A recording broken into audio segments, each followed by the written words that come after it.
Hello. Welcome in. This is Birds of a Feather Podcast with your boy Q City. Your boy Taj Bravado. And this is the betting pod for the Super Bowl. You guys, 21 or 22 weeks have led us here. Football is almost over. And depressing as it may sound, we are getting ready to crown a new champion or a repeat champion for the first time in 20 years. Either way, this has been a long time coming. The season is wrapping up. And so now's the time we go ahead, delve in, and give our Super Bowl predictions. We're just going to go a quick run through of our season total, what we see playing for the game, quick bam boom in a hurry, and then you guys will see y'all after the Super Bowl for our reaction piece. So, on the season, 29 to 26. Obviously, I'm going to end the season one way or another with some wins. Taj, you're sitting at 24 and 26. One game under 500. If you win, one game under 500, but very close, respectable record for the year. I just, as a moment of reflection, bro, feel like we've had a decent gambling year. I mean, as long as you're around 500, you really can't You complain. really can't, especially when it's like it really delves into how do you bet, right? So like you parlay D, right? like part. I'm up. Because even though my record is down, I'm still Yeah, up. yeah. You just like your parlays go stupid, right? But for me, so my 29, 26 record, I literally just made money because like I do straight bet, right? We constantly talk about bet your limits, have some decency, have some respect about yourself. Don't go out there and bet the house, bet the farm. But like I think something that we both got to, as you've seen over the course of the season, is like you do got to understand and learn what is your risk tolerance when betting, right? Yeah. Like what can you stomach? What do you think is okay for you? Um, you'll hear multiple times I talk about like units, right? Like I bet a unit, I bet 2 units, whatever. Whatever your unit of measurement is your unit, right? So like my unit could be $5, your unit could be 50. Whatever your risk tolerance is what you gonna, get to, right? But at the end of the day, are you having fun? Are you being safe? That's all that really matters. That's what truly matters. That's the stuff that truly matters. Are you having fun? Are you being safe? For me, yes. now, Did I make some money? Yes. now, Am I gonna make some more? Yes. with the Super Bowl being in Vegas, right? I think it prompts like just like a off brand discussion. And side note, you guys, this is really just for Link the Pod. You got to have a certain number so that you can get advertising dollars. So yeah, we're gonna be talking about an off subject real quick. so with the Super Bowl being in Vegas this year, right? One of the things that I was thinking about was just the relationship of the NFL with gambling, right? How it is such a stable gambling product. And obviously, this is where we're going to transition away from football. But nothing quite hits the gambling era like football, except maybe soccer, right? But like it is such a key gambling piece, and I think the league recognizing it and going into business partners with the gambling firms with this legalization, pushing for its legalization, has gone such a long way in expanding and developing, like just the amount of dollars coming into the league is a brilliant business move, to be honest. Yeah. It is. Yeah. You know, I wish the players would some of the players would stop being so stupid with it. But yeah, it is a brilliant business. Now that moves right into the next discussion, which is at what point is it just straight up hypocrisy that players aren't allowed to bet? And the reason why is like I could The integrity of the which game. which I get. Because you can't bet on NFL. You can't bet on NFL. That's the only thing you can't bet on. You can't bet on NFL. You can't bet on NFL property. That's it. And that's completely logical. No, that's completely understandable. So I know with Lions, Jameson, right? With Jameson, he was betting on college games, but he was betting on NFL property, right? So like That's the push Can't there. do that.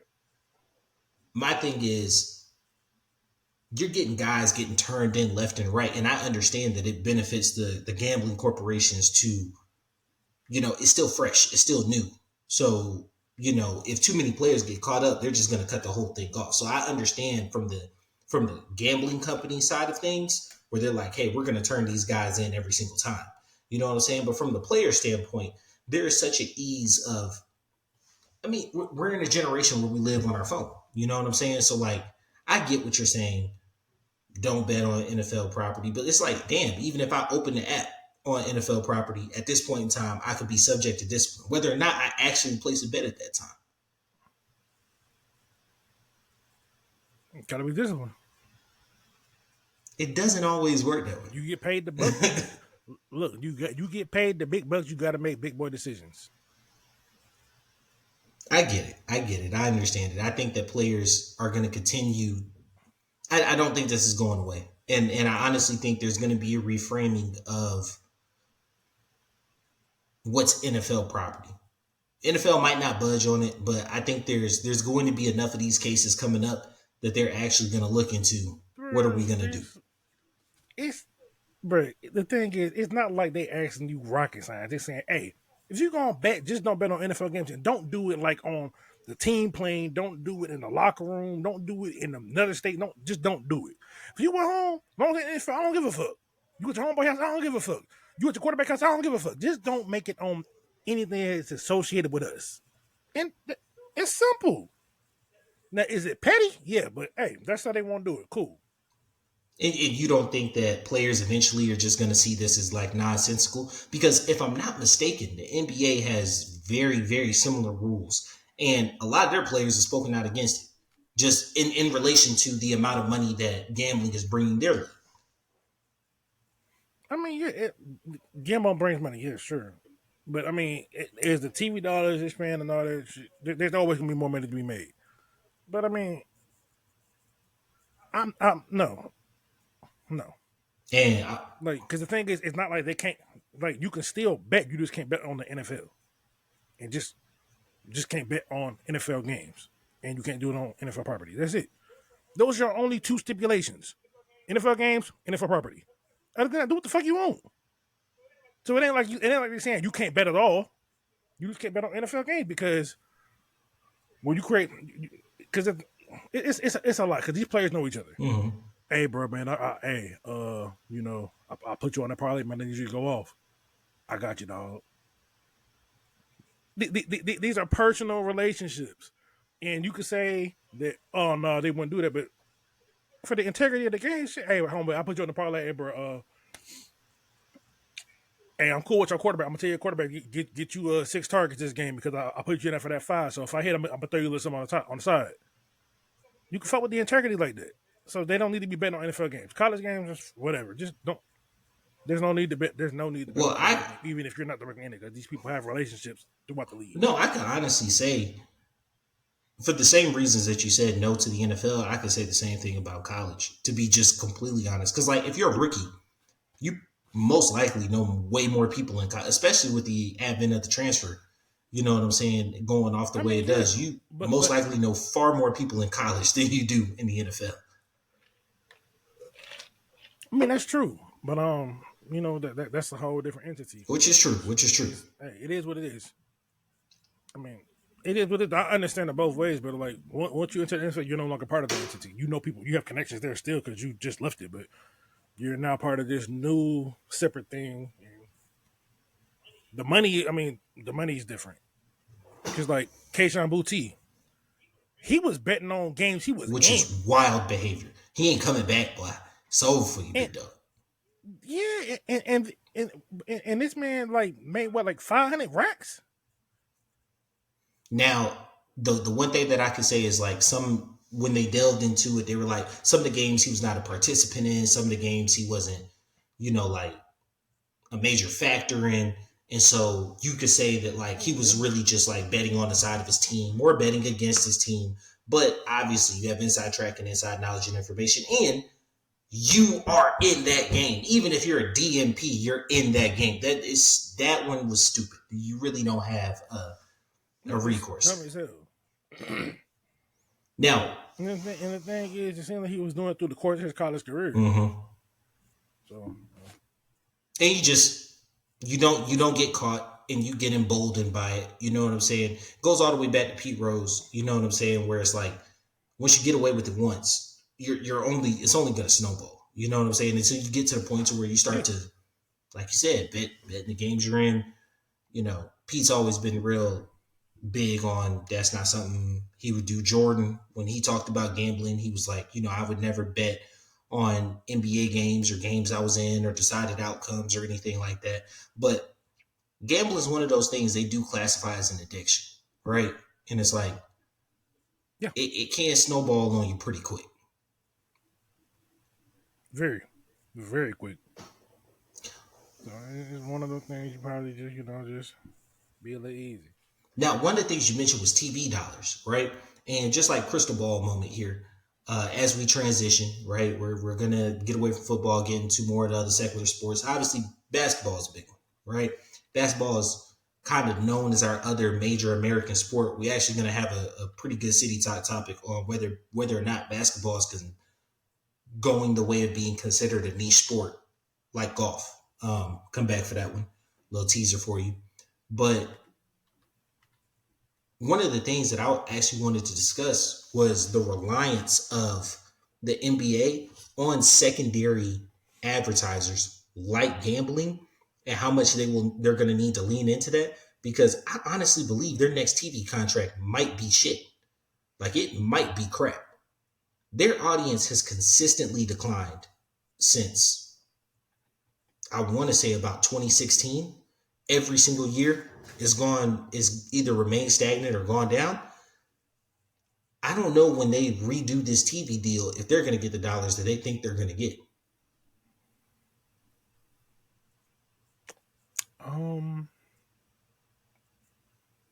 I think they will.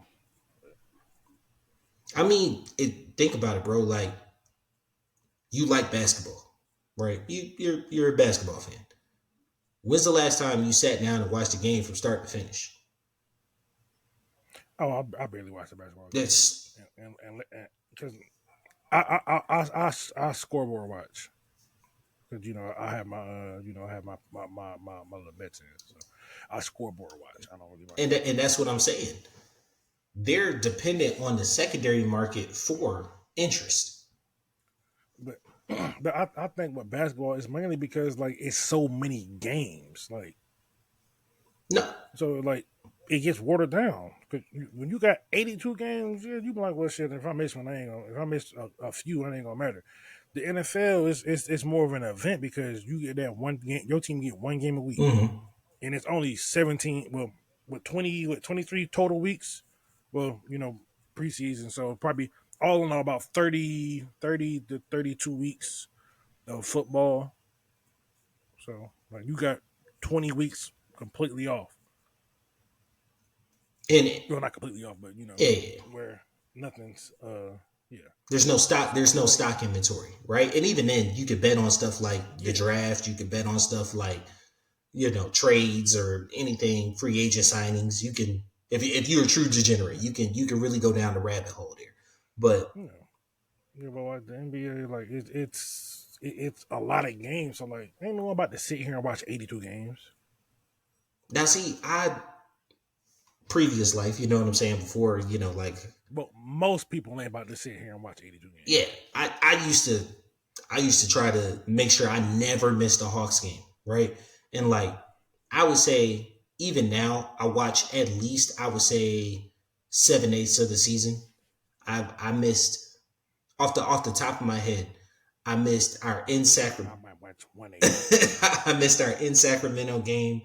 I missed the 60-point Steph game. I was mad about that, bro, but I was out. Um and I missed the Rockets game tonight. I missed a lot of Western Conference opponents. I don't like that. But regardless, Time zone different. yeah, I watch a lot, especially us against Jumping these. off at like 10 o'clock. Yeah, no. Today it was a 6:30 tip. It was a 7:30 tip your time. It was 6:30 tip my time. Yeah, but then you got like the late games because I had another game I was waiting on, and Zion punk ass decided he didn't want to play, so they knocked my shit down a little bit. But that's neither here nor there. I'm not gonna lie to you. That's another part of why I feel like the TV contract might not be the way it's supposed to be.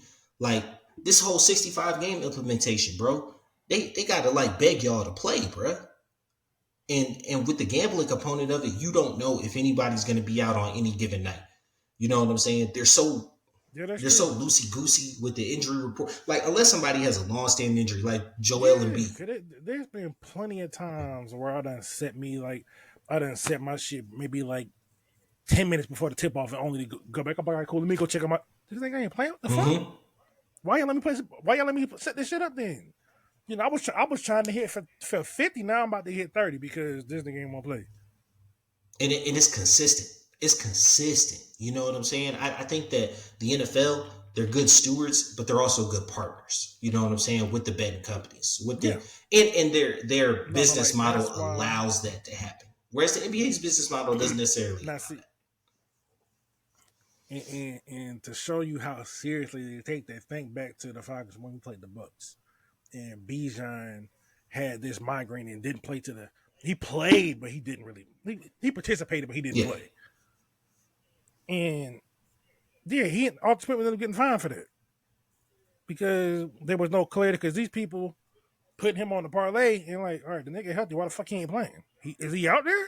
Where he at? and I think that was the question. And the NFL take that Yeah, seriously. because they're good partners. Because they're good partners. I don't feel like there's ever you never hear that. Like recently, I think we heard it with Joel, but that's the first time that I ever heard of like an NBA team actually being sanctioned about non-disclosure of a player's injury. You know what I'm saying? Greg Popovich, he used to just eat them fines like lunch, bro, because he just regularly sit players out for with no explanation, no reason. Like he got a little better at letting people know ahead of time, but like all these back to backs, people not playing and stuff, like it Well, lends you to be in bad partners. it does, but at the same time, you also got to take in account for like these niggas play a whole lot more fucking games, and they play multiple games a week. So it's like part of my language. I need to clean this up. You know what I'm saying? But I just realized my name. My bad. I did it again. I'm just letting this stuff fly. They said, damn, oh shit. Yeah, I'm all bad right now. But like these guys are playing multiple games a week, so like them back to backs are brutal when you already banged up and bruised. Like these people are better than bruised. Like I understand, having the rest night, but like communicating better. That's all. Yes and no. It's just it's more so just a lack of communication because you don't know them until like some people they got their. I got a friend. He places his bets before the game. He'd be like, okay, cool. This was going. Does it within a specific window every time.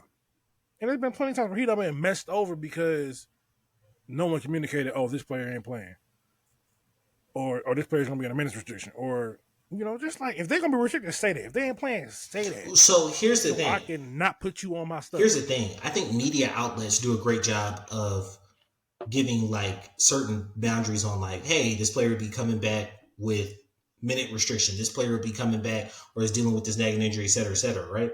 I would actually say in that regard, betting sites aren't necessarily great partners with the NBA because I feel like an informed bettor in that moment would like and most people when you're the average bettor when you're placing a parlay you're just looking at names, you're looking at players, right? If you see the little thing in the right hand corner that says oh, it's like oh, that player's out, or q, oh, that player is questionable, right? So I think like even in that situation, if you said like maybe li lingering injury or mr minutes restriction, that would go a long way into helping people understand a more informed betting public. But that does Yeah, for not sure, behoove the for sure. betting partner. And I think that's what people need to understand, right? The sucker's born every day. Casinos, they don't get rich paying out. So like it doesn't actually behoove them to do that. If enough people complain about it, they might throw a bone to it. But yeah, I don't think that's gonna make a huge difference. it's like they play a lot of games, so you can't really.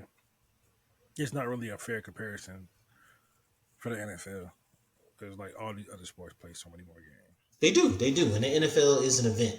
And so, speaking of an event, the biggest event in North American sports is happening. The Super Bowl, baby. We have the Kansas City Chiefs versus the San Francisco 49ers. The 49ers have been to 5 out of the last 6 NFC Championships games and 2 of the last 5 Super Bowls, whereas the Chiefs have been in 6 of 6 for the AFC Championship games, and they are participating in their 4th Super Bowl over that span of time. This is their 2nd time meeting in the Super Bowl. Their last was about 4 years ago. This is, or 5 years ago, I'm sorry. This is a pretty good game, bro. There's not, the skill players are holdovers, but on San Francisco side, but this is a different team, right? A slightly different team than the one they saw 5 years ago. And for Kansas City, they're looking to become the first back-to-back champions since New England did it back in 03-04, right? So, bro, break it down to me. Tell me what your thoughts are on the game. Where you sitting at?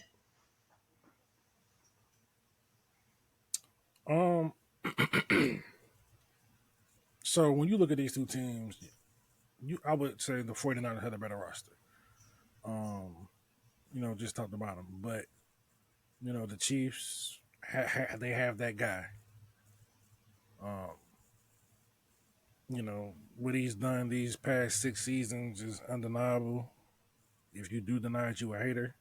Ain't no way around it.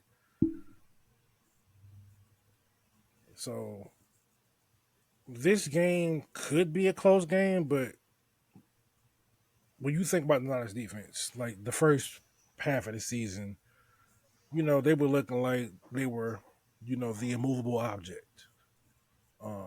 They were putting people in straight jackets and beating them like old people in the nursing home. But, that steam died down that second half of the season. And then when you get to the playoffs, the Packers was, getting active on you a little bit. The Lions was getting active on you a little bit. And yes, these two teams might have better weapons. But like Andy Reid, you giving Andy Reid and Mahomes 2 weeks to really dissect your shit? Come on. Like, come on. It's a challenge. It's a challenge, right? So, going back to your first point, the Niners defense was looking absolutely dominant early in the beginning of the year, right? Now, do not get me wrong. I think that San Francisco has had 2 head coaches back to back on the defensive side of the football, right? Regardless of what you think about his tenure with the Jets, Robert Saleh, was an amazing defensive coordinator, right?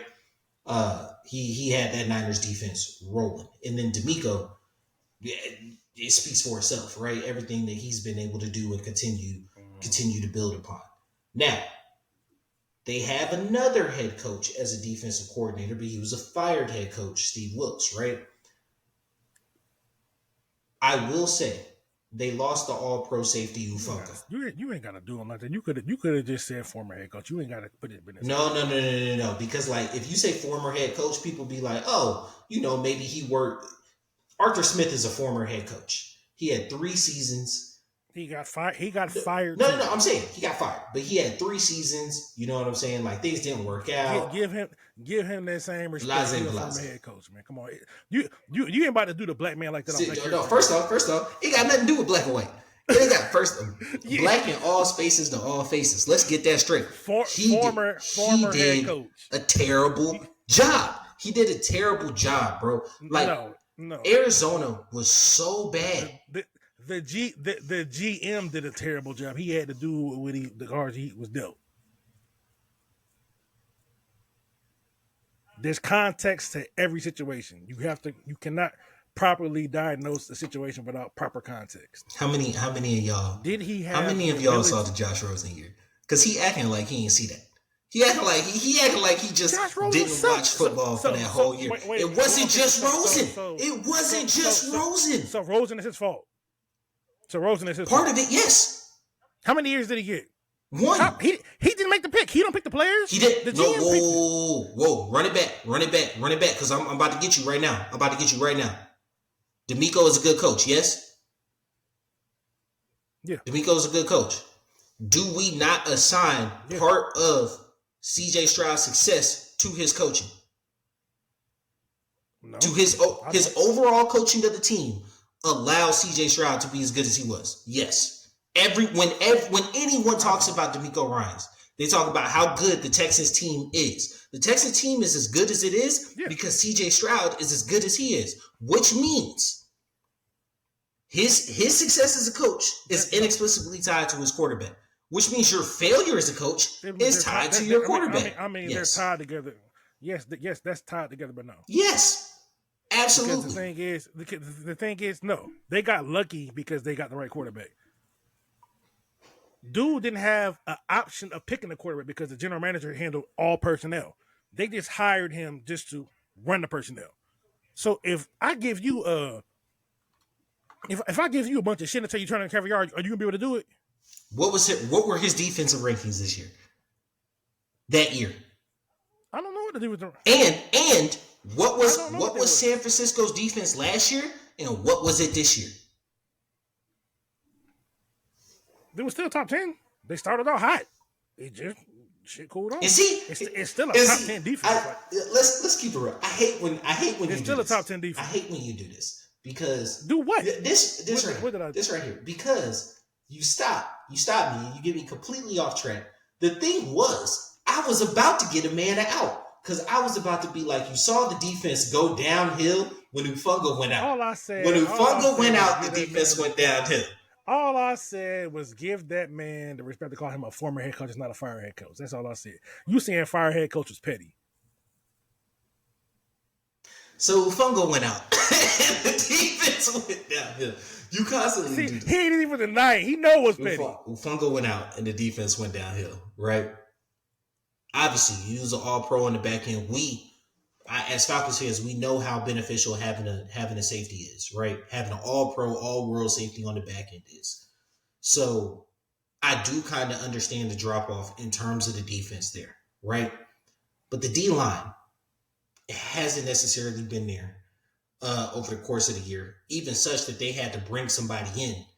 And Chase Young hasn't lived up to standards. We talked about that last week. I think that this San Francisco defense may be a little bit more vulnerable than people are actually understanding or giving credit to. Oh, and just because I'm a little petty, he only had 1 year with the Cardinals and they fired him. That's what I said. What can you establish in 1 year? I mean, yeah, DeMeco did, but that's not the norm. Well, I mean, they fired him, got rid of the quarterback that they forced on him. Most coaches that get fired after the first year are terrible coaches. Black, white, or orange.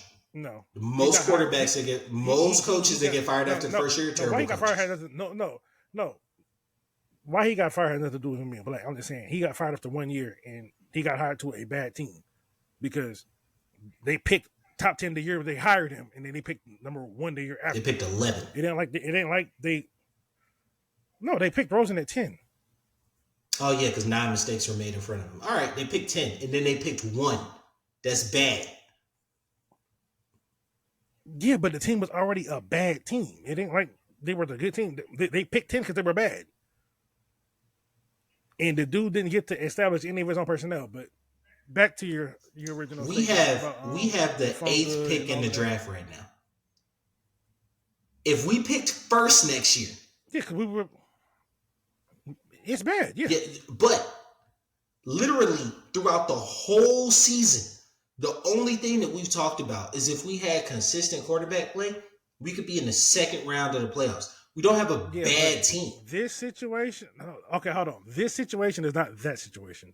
We ain't comparing those. I'm just saying, you can't be like a team that picked 10 was a bad team, bro. No, but context is everything. This You know team is a what? team that Hey, look. underperformed. That's why Arthur All Smith got up right, out of so here. you guys come back in like 7 episodes. We'll do a deep dive of the 2018 Cardinals. But as of now, we gotta go. We gotta move forward. All right. Um, I think this 49ers defense might be a little bit more susceptible than people realize, right? Please do not start looking up the Cardinals. I'm not doing nothing, man. I'm listening to you. Go ahead, do your thing, man. I actually believe that I don't think Kansas City defense is going to quote unquote come alive. But if I had a prediction score wise, I actually see this around 27-19.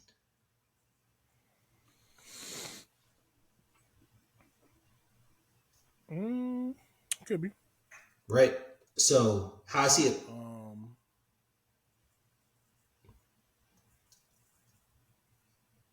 I don't think it's gonna be that close. Oh, you think it's a runaway? Either way, I don't think it's gonna be that close. I'm thinking like 31-17. So here's what way? 31-17 KC or San Fran? Yeah, I'm going. KC's my pick. You know what I'm saying? It could be that way either way. Like if KC lose, I think whoever wins is not gonna be a field goal type game. So that was my thinking actually, right? So it's 8 points, so it's still technically a one possession game. By the way, I hate that, but regardless, how I see it playing out, right? Kansas City has scored on their first possession for like forever. I actually see them going down, getting a touchdown. San Francisco also getting a touchdown. I then see San Francisco getting 2 field goals, right? Drive stalling, and it'll be 13-7. Kansas City gets another touchdown, 14-13. San Francisco gets a field goal to make it 16-14 going into half, right? Out of halftime, San Francisco makes it 19-14 off another field goal. Kansas City makes it 21-19. San Francisco stalls. Kansas City gets a field goal, 24-19, obviously making it a touchdown type of game.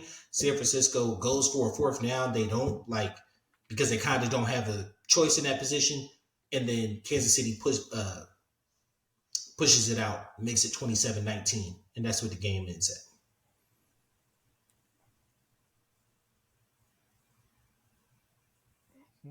That's San Francisco scoring on 6 drives. I think that this game is only going to allow both teams about 9 drives in total, not counting kneel downs. And that has Kansas City scoring on 5 drives. But obviously, touchdowns instead of field goals.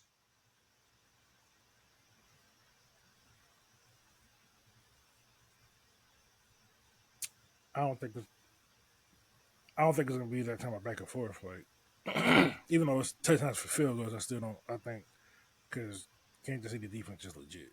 Like They are. That's why I think San Francisco is going to settle for field goals. nah, it's gonna be interesting because like it's kind of like a strength on strength thing. Like the 49ers are a very good team against man, and that's what Kansas City mostly runs. They're gonna get up in your face and they're gonna blitz the shit out you and they're gonna play man coverage. So Now, Purdy has been amazing against the blitz this year.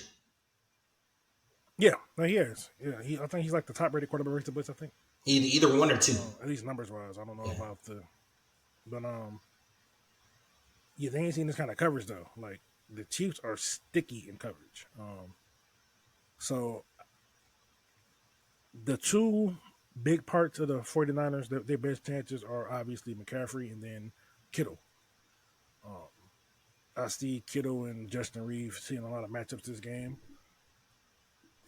And that's gonna be a battle. Kittle's gonna get some, Reeves gonna win some, but this game is ultimately gonna come down to CMC. And I think that's gonna be the main focus. Because if you stop CMC and just make Purdy beat you, I don't know if Purdy got it yet. I mean, he might. What's it called?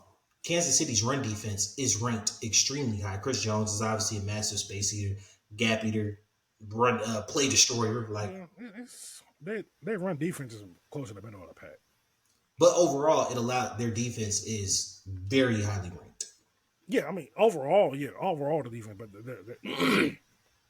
I think that's if Mahomes has the type of game, you think that's I what? was actually going to say, I think it's a myth that you can run against Kansas City. And if you look at the numbers, they'll be like, nah, like they're like, I want to say 9, 10, 11, somewhere in there, in terms of rush defense. But like, if you watch the games, right, teams always think that they can run against Kansas City. They end up getting stopped. And then the pressure is put on complimentary football. The pressure is put on by the fact that Kansas City is scoring on the other end, or there is a threat of scoring with Patrick Mahomes on the field, right? And so I think teams panic a bit and get away from the run. Now, the one thing I will say about Shanahan, he's stubborn. Like they have the 17th ranked run defense. That's pretty low. But the crazy part is, if you watch the games, they've given up 10 rushing touchdowns and they've given up 2 in the playoffs. They give up on average 113 yards a game in the playoffs. During the regular season, they gave up 113. So, well, just consistent. 113.2 in regular season, 113 flat in the playoffs. 10 touchdowns in the regular season, 2 in the playoffs. Yeah, think about that. 10 rushing touchdowns for the whole year. That's pretty good.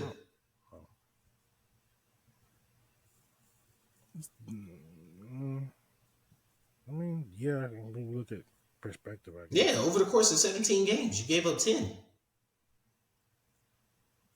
Yeah, we were there. And actual rushing touchdowns, 1, 2, 3. They're probably like tied for third, it looked like. You're tied for third in rushing touchdowns, so yeah. But in terms of yards allowed, yeah, they were tied for 17th with the Chargers. Yeah, that seems like that's what leads credence to the idea that like you're not going to finish these drives with touchdowns. It doesn't seem like San Fran's going to finish these drives with touchdowns. Damn, that's crazy. They only allowed 32 total touchdowns this season, which is 22 through the air. Like, this defense is legit, man. Hold on. Was it 22 through the air? I mean, if it's 10 on the ground, it's 22 through the air. Nah, because some of them could have been like interceptions, forced fumbles and other weird stuff. Where is it? They 19 through the air. So then the last 3 were like anomalies, basically. Probably kick returns or just miscellaneous stuff. Yeah. And they only gave up 209 yards through the air in the playoffs. During the regular season, they gave up 176. Yeah, boy. Like I said, I think it's a misnomer. I think teams panic though. Teams panic. One interesting thing I'm looking at, right? So the Chiefs were the 4th ranked pass defense in yards allowed in the regular season. 1 was the Browns, 2 was the Jets. Who do you think was number 3? Probably the Falcons. No. Falcons were 8, but 202. 3. Ravens? Nope. Ravens were 6. Who is it? The Panthers with 171.5. That's bananas. That kind of makes sense, though. And they only allowed 19 passing touchdowns, too. But that kind of makes sense. Because their offense... The Panthers' defense was good. No. It's complementary football. It's complementary football. Their offense was anemic. So, like, I don't need to take risk once I get a lead on you. Now they got punished on the ground, though. They gave up 25 rushing touchdowns. Yeah, like once I 122 yards on once I get a lead on you, I don't most of that just due to attrition. Yeah. Yeah, most of that just due to attrition. Yeah. Once I the offense ain't giving you nothing. Once I get a lead on you, I don't need to put the ball in the air. I don't even need to convert on a lot of third downs in a row. To be honest with you. Like if I put you in bad field position, like you're not gonna score. So like that, it makes sense that they would have a low number of. And that's why I'm saying like stats can be misleading. Like, yeah, your total numbers through the air are like really low, but like I wouldn't necessarily consider you a good defense. I don't think they got blown out as much as they could have. So like, yeah, maybe that's it. No, I think that defense was good. I just think it's one of them things to where the defense was on the field so much. Eventually, that run game gonna pop. Yeah, I mean, yeah, we saw it a couple times. I think the dam broke for us in what the Bears game, where it just kind of the defense was just done. Like the spirit kind of broke. You know what I'm saying? Like when your offense doesn't move, there's Yeah. yeah, no, it breaks you down over time. So we get down to red zone defense. The Chiefs were number 8, allowing 50% in the regular season and 46.2. And the Niners were the Niners. The Niners, I just seen them. Niners were 16th at 54, and they've allowed 83.3% conversion rate in the playoffs. Now, here's my thing. Is that just TD percentage? That's insane. Is that just TD percentage? Yeah. No, maybe, yeah, touchdown rate. Yeah. What's the touchdown rate? They get 83.3. That's terrible. The 54% prior, right? That's like that encompasses touchdowns and field goals, right? Yeah. No, that's touchdown. They're both touchdowns. It's only touchdowns. This is regular season, and that was that. The 54 was regular season. The 83 is playoffs. The Chiefs' defense got better in the playoffs because they went from 50 to 46. The Niners, they jumped up 30%. All right, well, I'm thinking you got to think the Chiefs' number is going to be skewed because Lamar had 2 red zone. Well, he had 1 red zone interception, and then they had a red zone fumble. Look, you got to factor in this. The Chiefs played more games. The Niners had a bye week. That's true. That's true. How many times did they played 3 games? How many times did the Dolphins get to the red zone though? I want to say only once. I don't know how many times, but they only scored like 7 points. Yeah, that's what I'm saying. They only got in once, I think. Like they held the Ravens to 10, and the Ravens beat the shit out of everyone. Beat the shit out the Niners. They beat the shit out the Lions. Like the Ravens, because remember. I was picking against them, and you said that's not a good idea. Lamar tears them NFC teams up, and I ain't want to listen. And he put the belt in my ass. No, I ain't gonna catch you. Had the Ravens won, I wouldn't even. This would have been the shortest pod in the history of pods, bro. Hey, Ravens by 20. I'm gonna get I swear, bro, it'd have been Ravens by 20. Well, I'm gonna get drunk. I catch y'all. Like we gonna talk about it after, bro. Like nah. But. You know, with the Chiefs, I think it's a big game. Like I said, my official prediction, 27-19. I got the Chiefs winning, going back to back. Pat Mahomes gets his 3rd ring, officially enters that hallowed hall with Joe and Brady, and like the Chiefs are literally top 10 in everything except rushing. And that's I feel like that rushing is a misnomer, bro. Like I feel like it can be explained away in how you watch the games. Because like, let me ask you.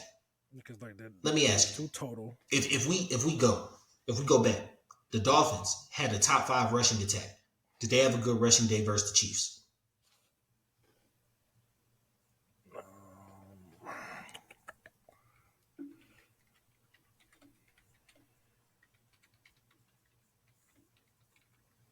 This is live, people. So.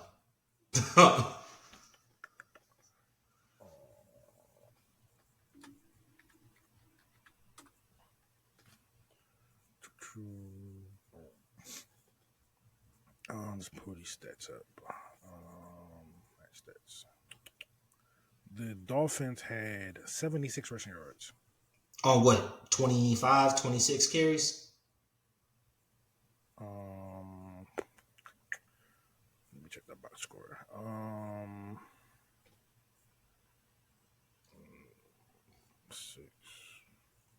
18 carries. 18 carries. So what's that average? That average is like 7? No. The average is like 5 and some change. I mean, when you factor in the actual running backs, like Raheem Mostert had 8 carries, Devon Achane had 6. Achane had 6 for 9. He had 1.5. Mostert had 8 for 33. He had 4.125. Um, they got Jalen Waddle 1 carry for 9 yards, and then you got Tua with 3 for 25. So Scramble yards, right? So like they didn't have a good day running the ball. Like you go to Buffalo, Josh Allen kind of got off on the ground, but like Buffalo did not have a good day running the ball.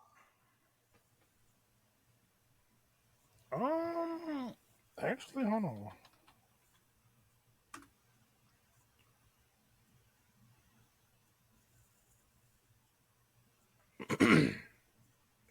the the Bills. Josh Allen had 72. That's what I'm saying. Josh got off. James Cook had 60. Yeah, James Cook had 60. Todd Johnson had 40. And apparently, Damar Hamlin had 2. That was the fake punt. He's had 7.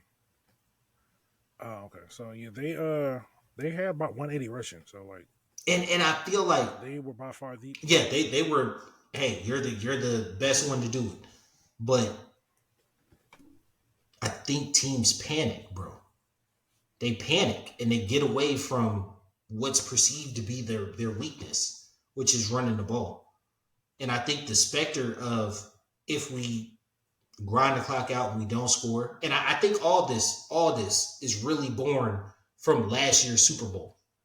Because I remember watching last year's Super Bowl, and it was a stat on Twitter right after. Patrick Mahomes gained every yard possible but 2. Every yard possible but 2 in last year's Super Bowl in the second half. It was disgusting, bro. Oh yeah, no, he didn't have no he didn't have no negative plays. Like it was just every yard possible but 2. He scored on every single possession. Philly tried to shorten the game. They tried to run the ball. They tried to like ball control and keep the ball away from him. And he literally just every single time he got the ball scored. And I think the specter of that has teams shook. And you get away from just running your offense, staying calm, staying collected, and in the words of Madden, matriculating the ball down the field, right? You get away from that. You get impatient. And I think that costs teams more than anything. Yeah. I mean, because when you looking across and you got Mahomes on the other side, it's scary. Because he can go off at any time. And the crazy part is, even when he's not going off, you see other teams making decisions like he is. It's like they pre-planned. You gotta respect it because the thing is, it's like he's put on film that like you can't like. All right, go ahead and take that field goal you want to. I'm gonna go down and put up everyone that matters most. You know stop me all game, right? Watch this. But I think that San Fran. That's why I laid the game out like that, and why I think the game is going to follow that flow. It's because I do think San Fran is comfortable taking field goals. I do think that I think Shanahan gets a little concerned. Comfortable all you want to, but you can be comfortable all you want to. Tell me, Mahomes be like, you sure that's what you gonna do? Oh, so you think I'm pussy, huh? All right, hold on, Travis, let's go. So I'm calling. Hey, Travis, tell Taylor watch this. I'm calling it now. 16-14 at half, 27-19 for the game. That's my prediction. You said 31-17. Yep. But obviously, we both got the Chiefs winning. You guys, it has been great gambling with y'all all football season. Please come back next season. But the gambling show will continue, right, in some form of capacity. We're going to delve into other sports, get some takes going there. So appreciate you guys. Come on back. Enjoy the Super Bowl. Have fun. Be safe. Like, subscribe. What is it? Comment. Yeah, do all that. We need that engagement. Come on, man. Act like you've been here. we need that engagement. Keep helping us grow. Appreciate y'all. Appreciate all you do. This Biggie Boy Q City. Your boy Taj Bravado. And we out. Peace.